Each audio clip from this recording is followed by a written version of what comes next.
Yo, Ryan Hart here. Welcome to the Always Better Than Yesterday podcast channel. These are the interview sessions where I put my curious questions to inspiring people with one goal in mind, to help you be better than you were yesterday in your heart and in your mind. While you're here spending time with us, I'd love it if you subscribed, leave a like, or maybe drop a comment below with letting us know some of your thoughts on the interview. Please do share it with someone that you'd love to help be better too. Dr. Chris, welcome to the Always Better Than Yesterday podcast. How are you? I'm good, Ryan. Good to be here. Fantastic. So good to have you. Our good mutual friend, Deb Crow, put us in contact, and I'm grateful to her for this conversation. And is just reading over your bio. I'm sure you get these comments all the time. It's a case of, wow. Like, do you ever sit and look at that bio and look back and go, I've done a lot of things in my lifetime? Probably in my more narcissistic modes. I've been going through and actually thinning out. We've moved and downsized, and I've been going through a number of old files and archives and things. And it's been a kind of a bittersweet, walk down memory lane to see some of these things, and then also to kind of say, why am I keeping this? No, it mattered not to trivialize, some nice thing that happened, but something that happened, 30 years ago. I can probably get over it now. So it's been an interesting ride. Sometimes it's good to be sentimental. Are you sentimental? To a fault, probably. Yeah. But as evidenced by this archive of stuff I'm going through right now. Yeah. How about you? Very much so. I've got a little wall to my right full of little meaningful things, little notes or cards or things like that really just symbolize impact. I'm really driven by stories of impact, and I love to know that what I do makes a difference and helps people. And I think little sentimental things like just up there, I have a little look over there and it reminds me every now and again, get back at it, keep doing what you do best. Well, our mutual friend Deb, I think, she has like a little box or something, I think, where she keeps those things on her desk. So I get it. Those totems can be very powerful, especially, when you're kind of needing that extra little boost, or you're pushing a deadline or something. So they can have good value to them regardless of how old they are. Yeah, I've often said that I don't think it'd be my successes that inspire people, but it will be my struggles. And I don't know, how do you resonate with that? Yeah, I mean, I think it's a really deep, good question. I think it's the overcoming those struggles that, I guess develops a muscle or a confidence in being able to do that. Personally, there's not everything has been a success. And I think that's probably more realistic of how things are with people, but the bouncing back and being able to get back into whatever it is and have learned from that experience. And I think a lot of people, myself certainly, need quite a few lessons sometimes before I get the education and the message with it. But yeah, I mean, it's almost like, if you use like an athletic metaphor, or writing a draft of a paper or anything like that, the practice and the struggle, I think probably equate and correlate with the value of whatever that work, eventual work is, if it does turn out the way that you hope it does. You have a huge humanitarian heart. Where does that come from? I suppose at some level, I was raised by a single mom and grandmother, and we've a lot of touch points here. So she always was very service oriented. She was very talented in kind of the musical side of things, and she was a very spiritual person. So she would do a lot of things at the church that we went to, in the kind of the music and presentations. She would do volunteer work all over the place, at my school when I was in elementary school, and she would go do musical kinds of things at nursing homes nearby. And it was just sort of just kind of like the fabric of who she was, and always, I think, kind of, trying to do for others. And, it wasn't like we were necessarily, an abundance of resources or anything, but just kind of tapping into the skills that she had, and she enjoyed it too. She enjoyed the community, I think, that she had with doing that. So, and I think that's probably true with humanitarian efforts. That you help out a friend, whoever that friend is, you help out another person, and there's been plenty of times where I feel like coming back from some kind of project or something that I've gained way more than what little bit I was trying to contribute. Mm. I love that. I too grew up with a single parent. My mum worked several jobs. She was the epitome of hard work ethic and optimism. Her mantra was, "It'll be fine," "It'll be fine." And I thought for so That's long that good. not having a male role model took away something from me in my life. I always felt like it took away. It's not until I became a parent myself that I realized that it gave me the heart that I had for parenting. It gave me the heart that I had for helping and serving. And how do you look back at that time without that male role model? What's it kind of helped shape in your future years? I think it kind of maybe to work backwards. My wife and I have two adult children now, and I feel like, and we were married for 10 years prior to having kids, and we're both trained as psychologists. And I really felt like having the psychology background, honestly, was very helpful to have a greater level of understanding and empathy for developmental kinds of issues, what Hmm. capacities kids had, working with kids clinically for 10 years before having my own, seeing, learning what, worked and didn't work as a Mm. parent, I think, thinking about it in the context of just parenting, not gender Hmm. specific. As far as father, I mean, I think my mom, as any your mom probably likely as well too, tried to do the best she could. Hmm. I think maybe the gender stereotypes of, tossing a ball around or going Mm. to a game of some sort or whatever. I never did that, and I never really pined for it Hmm. Hmm. Hmm. personally. When I was young, I was very heavy. I was not involved in anything remotely athletic. I was very bookish. I was, real into reading and comic books and things like that, and had a bunch of orthopedic issues. I mean, I had like, these like clodhopper shoes and stuff until I was like 11, 12 years old. Hmm. So even, being participating in a sport or just the proverbial ball toss in the backyard just wasn't something that was necessarily in the cards for me anyway. So it's sort of like one of those things. In the environment that I grew up in, it was pretty culturally mixed, and not necessarily was it unusual to have a single mom. Mm. And there's just sort of like in my childhood, there was just a lot of other stuff going on that I kind of didn't per se really notice that was an absent thing. I mean, my father lived 1,000 miles away, and I would see him, once or twice a year for a few days. So it wasn't like he was totally out of the picture, but it was a much different lifestyle. He was a farmer, grew up on a farm, was born in the house that he lived in, and I was living with my mom in a very urban area in Dallas, and walked to school kind of thing. And so it was it was just a very big disconnect, and it was so different. It wasn't something like, I wasn't, wanting to move from Dallas to go live on a farm, so there wasn't a whole lot of extra bonuses or anything like Mm. that. So I guess in some sense, long answer to your question, it wasn't necessarily something that I felt like I was really missing out on. Mm. Thank you for that. I at the age of 15 fell in love with the topic of psychology. I was Oh. absolutely fascinated by these TV documentaries called Wire in the Blood. They were based on books by Val McDermid, and I really loved criminal psychology.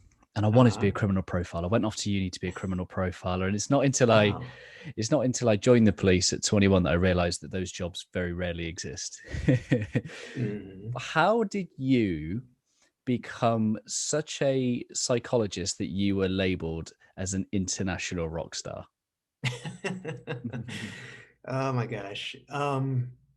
It honestly, it's one of those things, how that eventually happened was that I was invited to be part of the World Economic Forum. And for listeners that may not be super familiar with that, it's really, it's even though the word economics or economic is in their title, it's really a lot of really impressive people, oftentimes business leaders and world leaders.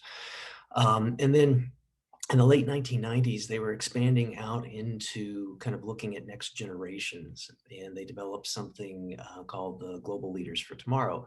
And it was a very, like the World Economic Forum, the global leaders were also a very eclectic group of folks. There were a lot of people that were startup founders. I've got to meet a lot of really interesting people. The founders of Google were also GLTs, and a number of people that you can name drop that would sound familiar. We were all in our infancy back in those days. And I was there because I was involved in the not-for-profit area. And I always, honest to goodness, Ryan, I feel like, they got the wrong Chris Stout. They made a mistake somewhere along the lines there. But I was honored to be a part of that. And right around those same times, I was starting to do a lot more work in the humanitarian sphere. I also had done a stint for a year through the American Psychological Association working at the United Nations. So it was sort of like this patchwork career quilt of doing these different kinds of things and having enough naivete or gumption to reach out to people and to ask for help and to work on projects. And I was too dumb to know that, this would be outside of a protocol or whatever. So ask people for help, and those were very generous people for the kinds of help that they were able to lend, and got to meet a lot of interesting people. And the article that the American Psychological Association wrote about that and said that it's just sort of like, because I was kind of hanging out with some interesting folks and getting help with some interesting folks. So they coined that, which I really very humbly appreciate and happy to accept. But it was really kind of Mr. Magoo, and I feel like just a wonderful combination of circumstantial issues that led to that, and then led to me feeling very responsible that I need to kind of take that mantle and do things and continue to kind of up my game. Psychology is obviously the study of human beings, and we're so multifaceted. Is there a particular area of psychology that you've been romantically pursuing throughout your career? Gosh, golly. It's really hard. I guess there's been focuses periodically throughout my career. Like when I first started, it was really wanting to, work with people and work with patients and work in clinical settings and situations. My fantasy was, when I got into graduate school, was I would have an outpatient practice and I would work with adults. And the reality was, kind of my first jobs out of graduate school was working with children and families in inpatient settings. So just about the total opposite of that. I always enjoyed the scientific aspects of psychology. So I was always involved in research studies and projects, even as an undergrad, and I enjoyed writing. So that was good because that helped with getting publications and doing book deals and things like that. And over those times, there was always kind of I guess the foundation was really clinical, but that lens was helpful, like I said, as being a parent and the developmental aspects of clinical. It's been helpful to your initial interests, like with forensic psychology and forensic psychiatry kinds of things, and looking at those issues. Those are naturally sort of beget themselves to looking at conflict. And you certainly can see conflict in a couple in an individual therapy session. And you can see conflict at a global scale, with, in politics or in terrorism or in other kinds of things that bring that to it. But I always kind of feel like, I think in the context of developing relationships that would be part of having a clinical relationship with someone, is the fundamental being empathetic, really seeking to understand where the other person is coming from. I think that's helpful in all these different kinds of areas. Like someone can say, well, how could you like, or how could you tolerate, or how could you not be totally against XYZ? And it's sort of like, well, I may have personal biases against something, or not be for something, or think something is bad, but I still try to be empathic and understand, how this could come about. And therefore, if I understand it a little bit better, Mm. then maybe there's an opportunity for some kind of intervention. If it's clinical, what to do in the clinical circumstance, if it's policy, if it's something more in a political or governmental area. And you've held many exec level positions, particularly around data and research. Is that something that you have to really try out, or do you enjoy the data side of things? Yeah, I'm pretty nerdy. I do Okay. like the data Yeah. part of things. I like to measure things. I like to look at outcomes. Back in the day, in the mid 1980s, there really wasn't a whole lot of empirical eyeballing, clinical outcomes. And so it was a little bit of, not necessarily Wild West, but very much open prairie, open territory to be able to do those kinds of things. I was working in a psychiatric healthcare system, and there was a concern that one of the accrediting bodies was going to be looking at outcomes and to say, how well does your hospital do, or your staff at that hospital do? And, because as a psychologist, you grow up in graduate school learning how to do assessments, but in the clinical side, you really couldn't do deep assessments across every single patient with 100 patients in your hospital or something like that. So these nice combinations of looking at what are good instruments that might be helpful with the treatment process, that might be helpful with looking at outcomes, and then could be aggregated into sample sizes to be able to say, well, what kinds of patients do we do well with? What are areas that we could maybe tweak and do a little bit better job with? Put all those kinds of things together in a scientific way with good methodologies and appropriate kinds of statistical analysis. And then you can make some determinations and some judgments, and then just sort of rinse and repeat and build upon that. That then sort of laid a foundation. Myself and hundreds of other people working in the outcomes management kind of area over the course of 10 to 15 years, created a database large enough in the literature, then people could develop something called evidence-based practice and treatment guidelines. And that was very appealing to me. My Gosh, you would appreciate this with your interest in psychology. I think one of the last times I did any kind of overview of psychotherapy, there was like 400, it's ridiculous, 450 different flavors and variety of psychotherapeutic treatments. And you kind of can't help but think, well, some are probably better than others. Sure. Maybe they're all great, but some probably, have a little bit better outcome with this kind of patient or this kind of circumstance. So taking that, winnowing down all the outcome things, looking at it with a big data kind of approach, and then being able to develop treatment guidelines that then you can test over time, and test with different populations, and test with different kinds of levels of expertise of clinicians, bring you to a level of much more rigorous scientific education for psychologists and anybody else that's involved in treatment outcomes or in evidence-based practice. I can massively respect the nerdiness, because I am a closet nerd, because I don't try and tell too many people about it. But my final roles within policing before I left was the head of performance evaluation, analysis, research, evidence-based policing. So I have a heart for that, and I think from my experience, particularly in policing, there's a bias towards action that is great. I love it, but there is never this, okay, let's evaluate, did that work? Was that a good value for money? And it's the outcomes piece, isn't it? We've got these strategies in place. We want to achieve these things. Well, let the good people evaluate what works, what doesn't, so we can do more of what works and less of what doesn't, right? Absolutely. Yeah, absolutely. It's nice to see. I forget, there was a former dean of Harvard Medical School said that 50% of what we teach our medical school students is wrong.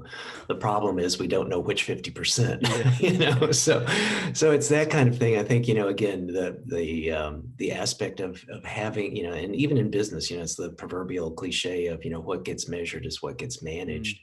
And I think it's now there's more of a focus on, I'm a big advocate of what are called patient registries, because in an outcome study, the weakness of oftentimes of outcome studies of any stripe, in more recent years, I've been doing outcome studies in sports medicine and orthopedics, and those, or what I call more squishy, like psychiatry and psychology, don't necessarily have super duper generalizability, because in a true empirical study, and especially if you want to get it published in a peer reviewed journal, which is typically everyone's motivation, Mhm. is that you have to have all these exclusion criteria. Well, I'm studying this age group, which means I'm not studying any other age group. I'm studying these kinds of patients that maybe don't have comorbidities like hypertension or diabetes, which means that whatever I find makes no difference to those hypertension and diabetes, et cetera. So patient registries, like here in the States, there's something called clinicaltrials.gov, and you can register your studies in that. And in my last position, we were able to build two fairly robust, large sample size, like 2.5 million patients, which is makes me cross-eyed, where you can then actually see real world outcomes on standardized measures with real world patients, because they were seen in a clinical setting. Everything's de-identified and aggregated because you really don't want it singled out. You want to look at those aggregated numbers. And I think tapping those and having those be pretty much generally freely available for the asking, I think will go a long way in, in the what my kids and your child will see in their future in terms of better healthcare. Mm. Yeah, that's important. You were a well-read child. You said you read quite a lot, and I've been reading your humanitarian field guide, and in it Oh, there's a section that says that as a 10-year-old you came across Buckminster Fuller's Nine Chains to the Moon, and there was this one phrase, I'm probably going to pronounce it wrong, but ephemeralization. Does that uh-huh. sound familiar? Did I Yeah, pronounce that yeah, right? that's very good. Yep. Which is the art or the science of doing more with less. What has ephemeralization taught you? I think over time it's become in recent years almost kind of like a little bit of a mantra. It's become a lifestyle change. I think a lot of times, you kind of come from a childhood where there isn't a whole lot, and then maybe your fortune starts to change and things start to, go a little bit better. And you get a keeping up with the Joneses feel, or you get envious and, you want to have this possession or do that sort of thing or whatever, which is all fine and great. But I think there's maybe for some people it's a tipping point, for other people it's a more healthy realization of their interaction with the world. But it's like my wife and I, and even our adult children, have kind of really adopted more of a minimalist kind of perspective, an appreciation of the things that we have, and not needing to have multiple millions of the same kinds of things. Mm. There's a certain elegance, I think, that goes with that. I think there's a certain level of stress reduction that goes with that. If there's, less to have to worry about, or less to have to fix, or less to have to bother with, or whatever. And I think when you have that kind of space, it opens up the opportunities to really either you self-identify of what really is important to you. Like, how do you spend your day? Well, how you spend your day is probably on certain kinds of things you just have to do. But other kinds of, when it's your time, what is that focus on? Is it on your work? Well, what is your work focus? What is that focus? How, what does that tell you about yourself, your relationship with your friends, your family, your the work that you're doing, the others that are part of that work?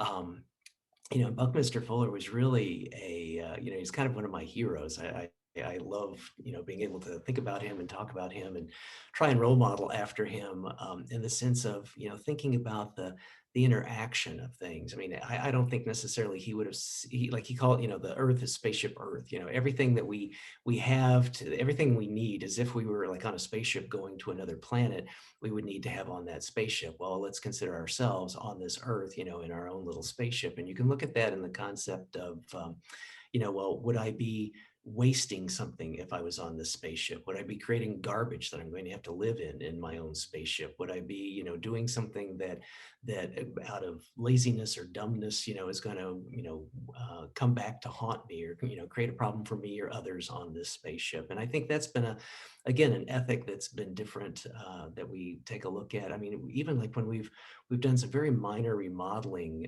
at the place that we moved into, and it's sort of like, I always think twice, well, how, when this, whatever it is that's leaving our house, is there some way that we can mitigate its impact?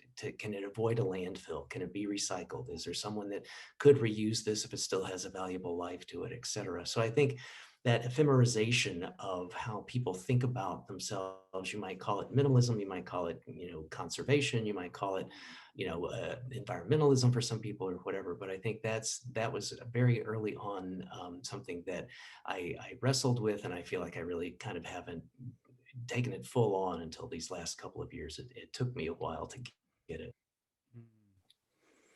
Yeah, thank you for sharing that. I listened to you on another podcast with Jeff Byato, and in that podcast interview, you said sometimes it is hard to do good in the world. Sometimes the way the world is, it makes it hard and difficult for us to do good. Why do you think that is? There are so many struggles and difficulties that can be there. Um, with that interview with Jeff, we talked about the pivot that our nonprofit had, and the learning lesson with that was that some people, for whatever reasons, that they've got a friendship, they went on a vacation. I mean, you pick the reason. There's some kind of something that has spurred someone to want to help somebody else out. And oftentimes they come up to that circumstance where they then want to do something for that person. And let's say they might think they want to start a nonprofit. So they say, well, what do I need to do to start a nonprofit? Isn't that just like doing, anything else, a startup or an N of one company, or whatever?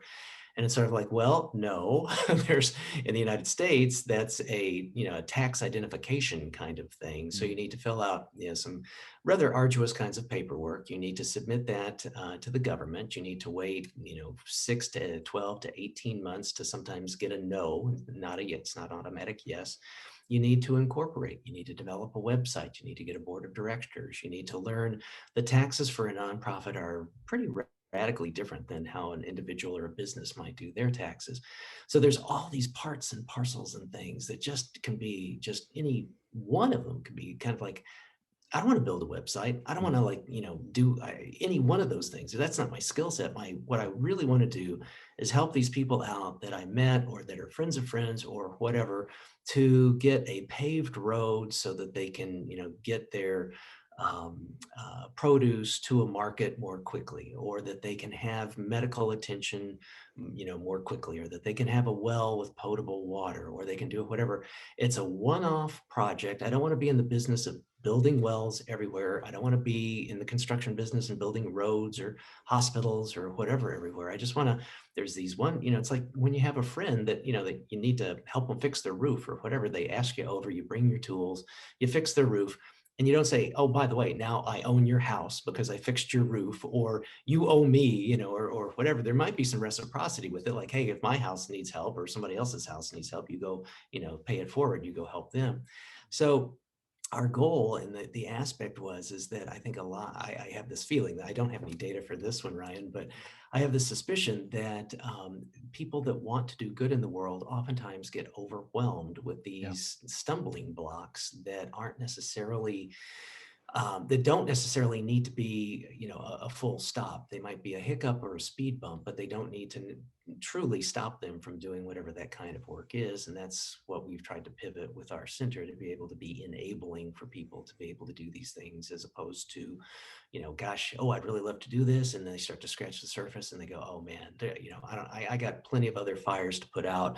I got a family, I got a job and a half. I have all these other kinds of things. I'll let somebody else do that. And then they, that's sad. That's a loss for some people. That can be kind of a wound, that they feel like they've not done something they really wanted to do that could make a big difference, to somebody in the world. That's those little incremental differences is really how you change the world. There's a quote, one-liner within the book that says, "Volunteers do not necessarily have the time; they just have the heart." And that was Elizabeth Andrew, and that's a one-liner that I really just stood out of the page. You say here in your bio that you are just intent on making a profound difference in the world before you're forcibly removed from it. How does that look to you on a day-to-day basis at the moment? Well, I probably miss the mark if it's on a day-to-day basis, let's say. Yeah, nice said. There are certain things, I guess, I don't know if this is, I guess it's just part of, kind of who I am, but there's certain kinds of projects that I work on. It's just almost kind of the proverbial cliche morning routine. There's certain kinds of things that I do work on really every day. We've launched a LinkedIn weekly newsletter, and I have found that in my, voracious desire to eat and read content, that a lot of the things are fitting to our newsletter. So I sort of, kind of put on this editorial hat and vet the source if it's something that seems legitimate and not fake news or goofy or what have you. And then if it's fitting to the editorial perspective of that newsletter. So it's those kinds of things that, again, it's small. There's no big fireworks. There's no big ribbon cutting. There's no big, falderah around a lot of these things. I think it's just literally like small, incremental, brick by brick kinds of things to build. One of the other things that we launched earlier this year was a set of courses. So I had worked pretty much about 6 months, tail end of last year, kind of putting that together, putting the faculty together and putting the content together and putting a methodology together for that. So a lot of times in my work, it's like intensive head down building stuff, hours and hours a day, frustrating my wife who's going, "What are you doing?" Take a breath, which is good advice because I tend sometimes not to do that.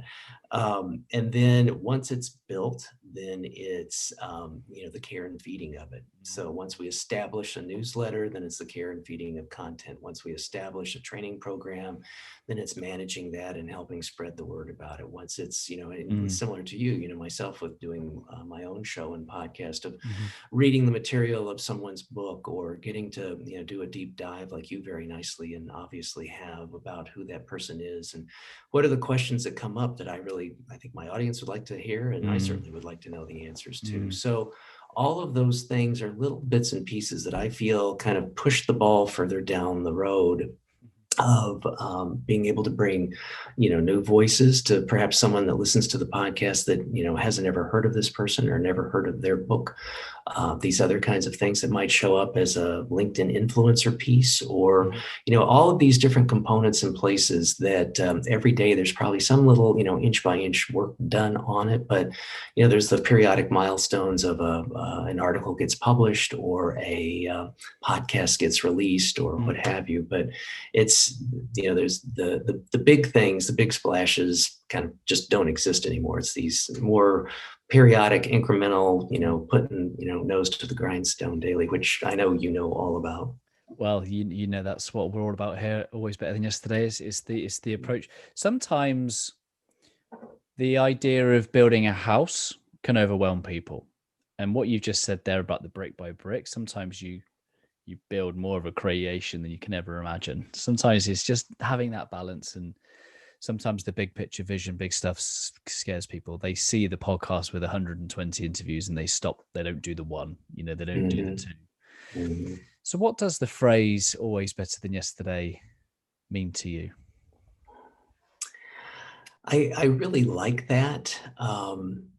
It resonates in the context of feeling like sometimes you have an off day. Sometimes you make a mistake. Sometimes you really step in it, or there's some problematic kind of thing that sometimes for me is, self-inflicted, inadvertently or, unbeknowingly.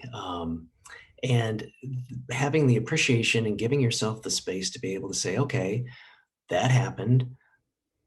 or something that you had no control over happened, what am I going to do about it today? What am I going to do about it, the next day? How can I fix this? I keep, back in my morning routine, I keep a little moleskin journal where I track certain kinds of things, and they're trivial to anyone else other than me. And there'll be those times where I'll get out of bed and I'll go, oh gosh, I really don't want to do planks today, or whatever the little goofy thing is. And I think, but tomorrow, if I don't do this and I look back on it of what I did, what is that current day, I'll be mad at myself, Yeah. and it can be those kinds of things to just sort of, I guess it's maybe an optimistic accountability, Yeah, if you yeah. will. It's the And adult marshmallow test. yes, yeah, well, your psychology is showing there. So exactly right. Yeah, exactly right. And, you know, this might come across initially as morbid, but, there's Kevin Kelly, who is one of the co-founders of Wired, talks about having, a finite, we all have a finite amount of time in the world. We don't know necessarily how much that is, or when it's, how close or far away it is. But, kind of when you hit my age, it becomes a little bit more apparent. And they have these calculators that you can say, okay, well, if I think I'm going to live to age 85 or whatever it is, and then you can kind of, plug something in a website and it'll tell you from today until you hit 85 on your birthday, it's X number of days.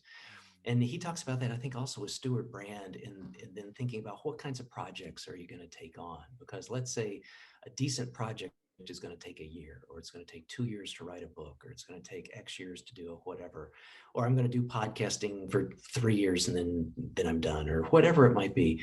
And you then start to think about, well, how do I want to spend those days? And how can whatever it is that I do select, if I've done my due diligence and thought about it and slept on it and really do whatever process I need to do to commit to something, how can I, hold myself accountable that tomorrow I'm going to do it. I'm going to be better at it. I may, have fits and starts. I may have, be Sisyphus and fall back down the sandhill, but, nevertheless, there's an expectation, I think, that gives a certain level of optimism when things are not feeling optimistic organically, and gives you an opportunity to, kind of, buckle down and get back to it.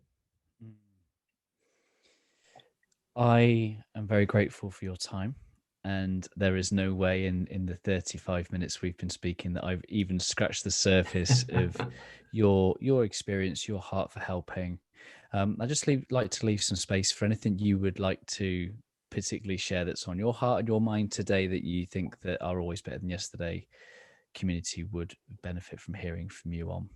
Oh, well, thank you, Ryan. I'm a fan of yours. I very much appreciated, like, when you involve your family and your life. I think that's very helpful to be able to see and understand.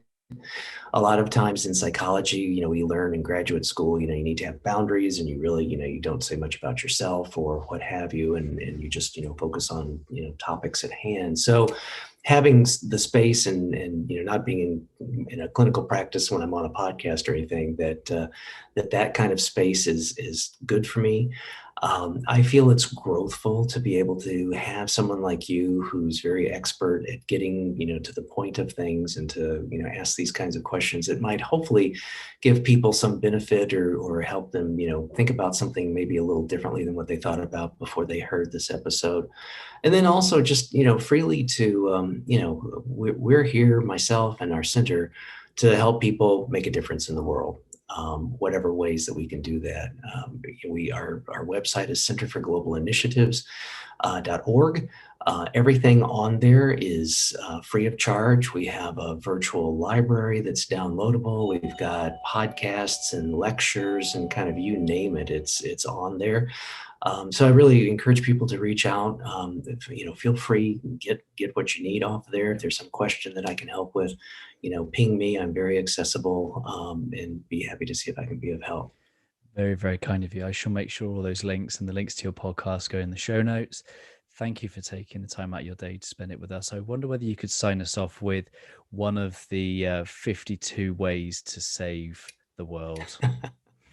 Well, for context, there's 52 cards in a deck, and a few years back we put together 52 ways to change the world. And the idea being that on each one of those cards, which I think has actually been reproduced now freely on LinkedIn as an influencer post a while back, that if you're curious about what it is, let's say you want to make a difference in the world, but my gosh, the world's a very big place. Where do I start?